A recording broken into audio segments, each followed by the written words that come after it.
Today I have something absolutely game-changing to share with you all. I've uncovered a major exploit in the first Descendant, one that could completely alter your gameplay experience. In this video, I'm going to walk you through this incredible discovery. I'll explain how to replicate it and the benefits it offers. So, the exploit revolves around the Void Fusion Reactor missions. Let me tell you why that is important.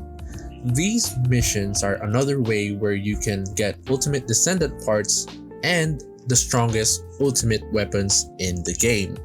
Let's give you an example. Let's say you wanted to farm ultimate Ajax, but his stabilizer blueprint requires you to kill Frostwalker, which is one of the hardest bosses to kill in the game. The reason mainly is that it forces you to go to a party. Solo is completely disabled for that mission. So what you can do instead is do Abyssal Void Fusion missions. So as you can see there, you need to go to Sterile Land, and what you do is you get the keys from these outposts and use those keys or amorphous materials and use them in the Void Fusion Reactor missions right here. The only problem with this is that Void Fusion Reactor missions require you to get a certain amount of fragments just to activate it once, and your fragments are consumed after the mission or after you kill the boss. What you need here is the minimum requirement to run a single one of these missions. This, for example, it needs 37 monomer void shards and 8 inorganic void shards. You will want this amount for both you and your party, and you will understand this later, because the way these missions work is that the shards doesn't get consumed right away when you activate it. The shards will actually only be consumed once you kill the boss that has appeared. So with that in mind, what you need to do is forge a party in Albion and then go to the map that you plan to go to, and then you can disband the party after that. Next, whoever has the materials has to activate the mission and then let your party members to shoot the boss so that they will be included in the party or in the mission.